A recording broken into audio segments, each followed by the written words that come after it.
we have a variety of topics to talk about relative to the regional care organizations and the laws that helped establish the regional care organizations. This particular webinar is focused on the law as it pertains to and affects physicians. Obviously, these laws passed a few years back in the case of the first one, and then there was a modification of the law, but we want to focus in on the particular aspects of the law that relate to physicians, and we'll be focusing on that as we go forward. Next slide, please. Initially, the laws that were passed went originally by Senate bill numbers. Obviously now they're no longer bills, they are laws, but the first law passed in the legislative session for 2013, and subsequently in 2014 there was what I call a tweaked version of the law where there were some minor modifications because we learned some things between the original laws being established and the second law being established that helped improve the process and helped improve the likelihood of success for RCOs moving forward. So that's why there are two separate laws. Specifically, though, we'll go to the next slide. We'll look at the particular aspects that physicians might be interested in, and certainly there may be other things that are out there operationally to ask questions about and to look at. However, this will focus on the law itself. When you look at the laws, one of the things that they do is they establish a governing board, and it describes how the governing board exists and what it's composed of and how physicians relate to that, and we'll delve into that in just a bit. We'll also talk about the RCO Quality Assurance Committee. What were the particular aspects of the law that related to that, and why is that important for physicians? We'll look also at the Provider Standards Committee. We'll touch on that. We'll look at some of the medical services relative to the RCOs, and then what the law says about reimbursement rates. We'll touch very briefly on the Appeals and Grievances section of the law also toward the end. Next slide. The first part we will focus on is the RCO Governing Board of Directors. And that particular section of the law lays out a 20-member board of directors. It describes the fact that there are 12 of those seats that are risk-bearing seats and 8 of those seats that are not risk-bearing seats. Of the non-risk-bearing seats, there are 5 that will be medical professionals who actually provide care to Medicaid beneficiaries. Of those 5, 3 must be primary care physicians. Not just physicians in general, but primary care physicians. 2 of those particular physicians will be appointed by the Medical Association of the State of Alabama, and then the third one will be a joint appointment of the Federally Qualified Health Centers and the Alabama chapter of the National Medical Association. Obviously, these particular providers, because they're providing services to Medicaid recipients, will already have met licensure requirements and have valid Medicaid ID numbers or provider numbers and those sorts of things. So, but again, of the 8 risk-bearing seats, 5 are required to be providers. 3 are required to be primary care physicians. Next slide. There is a provision in the law to allow for an executive committee of the governing board.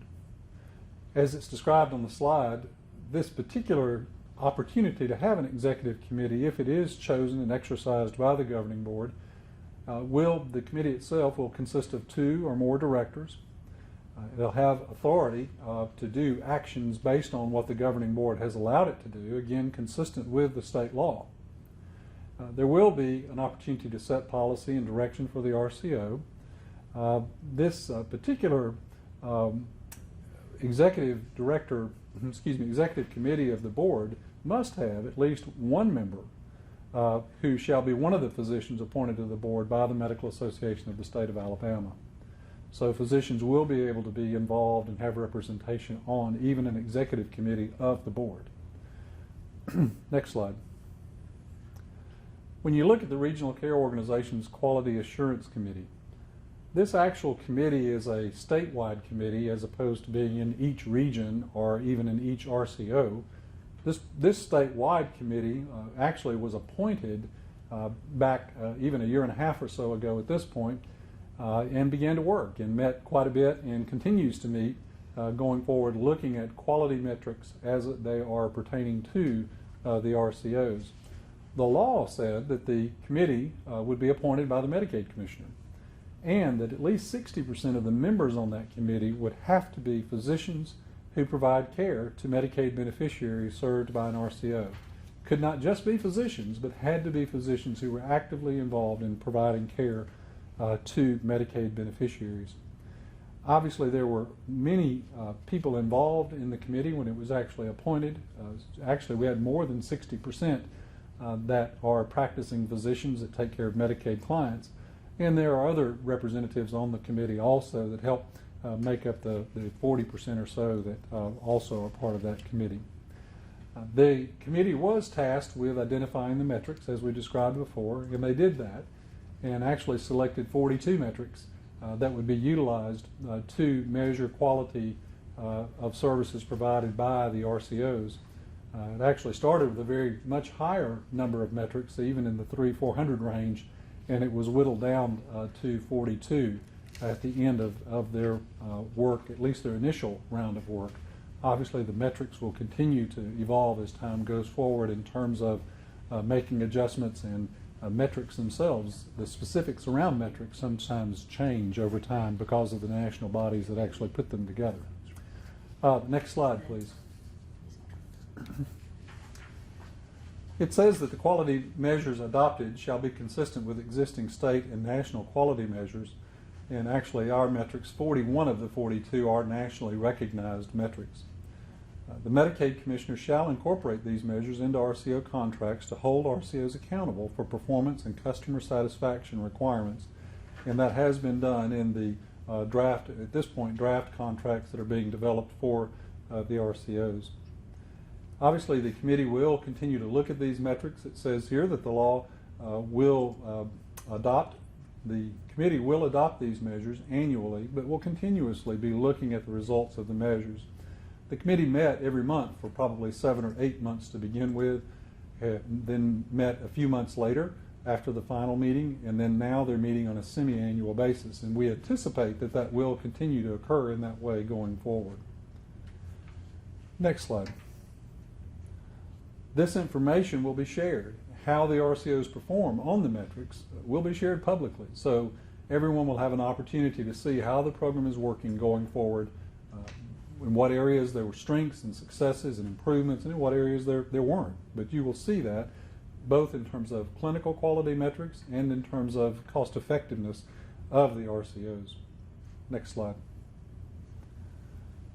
The Provider Standards Committee is another section of the law which pertains to physicians. This particular committee was established in, or will be established in each RCO, and this particular committee will also function to look at the metrics that are being applied from the RCOs to the providers. The 42 metrics I mentioned just a minute ago are applied from the Medicaid agency to the RCOs. Obviously, there's still a step to be made to say, well, what requirements will the RCOs have around metrics to the different providers that they work with? That's where this committee becomes involved, looking at those metrics. As the law says, each RCO shall create a Provider Standards Committee, which shall review and develop performance standards and quality measures required of a provider by the RCO. Ultimately, those metrics, if they were appealed to the state level, they would be reviewed, the appeal would be reviewed by the statewide Quality Assurance Committee.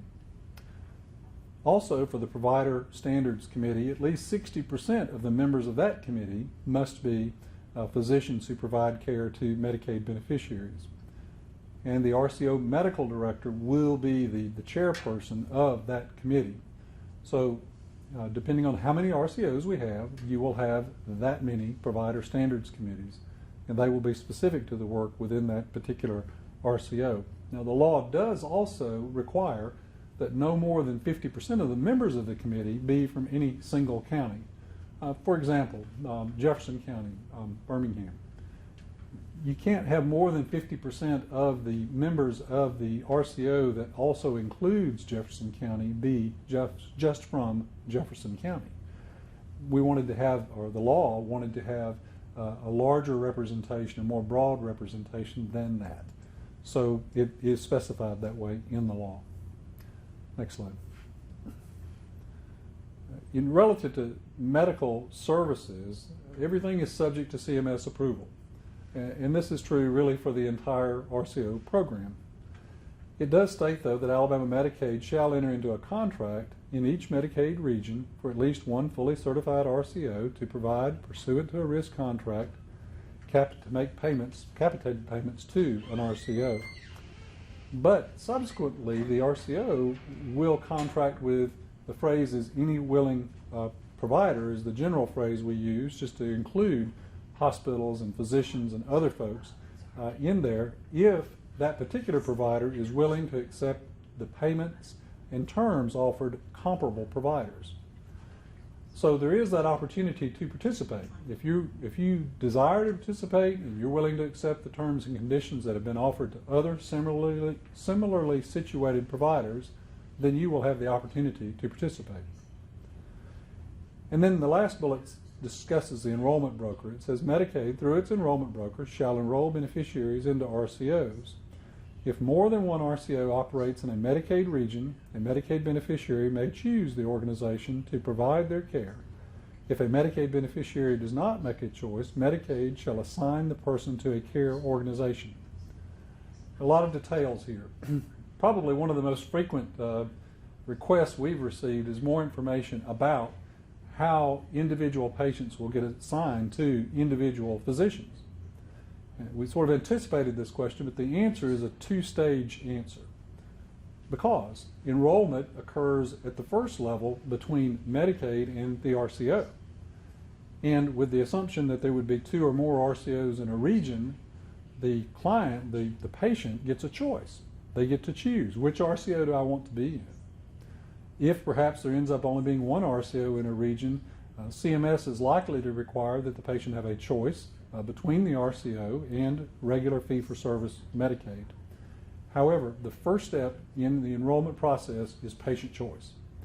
So between Medicaid and the RCO, the patient chooses. If they fail to choose, then Medicaid will have a process to actually assign folks to an individual RCO through the utilization of what's called an enrollment broker. The enrollment broker is an entity, an organization that will supply people who will work with Medicaid clients to explain to them about the RCO program, to explain to them about the RCOs that are available in their region, and to help them in terms of making a choice, not to favor one over the other, but just to help them with the process. Now, so how do you get to, again, to the specific physician? The mechanism of how to get to the specific physician, once the RCO knows what their patient list is, assigning them to specific physicians, we're likely to see some variability amongst the RCOs. There are some outlines in the proposed contract between Medicaid and RCOs about that process. However, some of the details, and some of those details you will care about a great bit, are yet to be determined, and they will be determined on a specific RCO basis. So there will be much more to come about that over the next 6 months or so as we go forward. And actually, we're already in the process of formulating a work group between some provider representatives, the RCOs, and Medicaid to continue to look at that process and look at developments in that process as they go along. Next slide. The RCO and reimbursement rates. The law describes several things relative to this. As the first bullet says, the RCO shall establish an adequate medical service delivery network as determined by Medicaid. April 1 of this year, the RCOs had to let Medicaid know who they had letters of intent with. We've been able to continue to work with them to gather more information to be able to understand better what was submitted. However, ultimately, this will result in a determination of, is the RCO able to pull together enough providers to actually be able to provide an adequate level of services for Medicaid recipients in their region? And we're actively looking at that and studying that and have been working with the RCOs relative to that.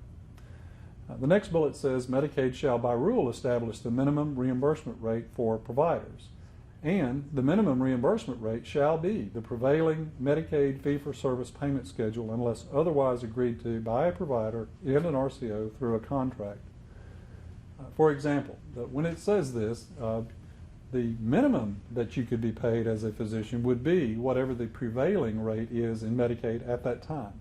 Not what was Medicaid paying a year or two ago, not what Medicaid paid 10 years ago, but what's the prevailing rate at that time. And that is a guaranteed minimum. So the RCO cannot pay you less than that unless you were to agree to something less than that on your choice. And I guess there are many potential reasons why you may or may not choose to do that, but the law establishes the minimum as the prevailing fee-for-service minimum or fee-for-service rate. Next slide. RCO Appeals and Grievances. Now, I'm not an attorney and I don't play an attorney. However, this pretty quickly gets into legal language. So for most of this, I would encourage you to read through it and look at it carefully. However, we'll touch base on a few points here. Obviously, it indicates that Medicaid would establish rules to actually have some safeguards against the wrongful denial of claims. Obviously, Medicaid is continuing to be interested in this and making sure that that is not occurring. And so we will have a process for doing that and to protect not only providers, but obviously also recipients relative to the claims. It says the rules shall include procedures for a fair hearing on all claims or complaints brought to Medicaid by enrollees or other providers, and shall include, and then it goes into a lot of details there about exactly how that would work, how that would flow. There are more details in our administrative code that has been used to actually implement the law, and there are more details actually in the contract between Medicaid and the RCO. But for the physicians out there, just be aware, there is a process where there will be an appeals process, and then the next slide, there is also a grievance process. And both of these were part of what was tweaked in the second version of the law. And it actually built in more protection for physicians and other providers. It built in more protection for recipients. Under grievances, it says Medicaid shall establish by rule procedures for grievances, and that they would include the opportunity for fair hearings. And again, it goes on there with other details, which you can read for yourself. Next slide. Contract Dispute Committee. This committee is not really focused around the clinical quality metrics and the things we were talking about earlier relative to the Provider Standards Committee. This committee is more around the requirements of your contract, how it exists and what are the particulars in that. So here it describes the committee. It says Medicaid shall appoint the committee, and it will be comprised of 2 providers from other Medicaid regions and 2 representatives of RCOs from other Medicaid regions and an administrative law judge. Again, lots of details here. I don't want to get into the details other than to say there will be a process for disagreements and disputes relative to contracts. Well, we appreciate everyone's time here today. Certainly we've tried to cover just some basics in terms of the law as it pertains to physicians.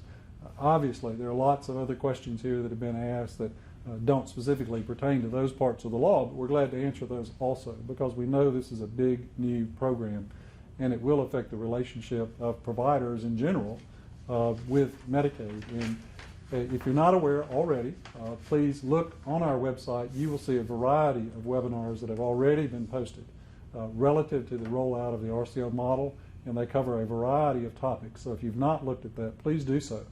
Because some of them may cover topics that are of particular interest to you. There will be more. You will see more and more outreach as we go forward. At this point, we're less than a year away. October 1 of 2016 is the year that the RCOs are to begin to provide services under a full risk contract, and that time will be here very shortly.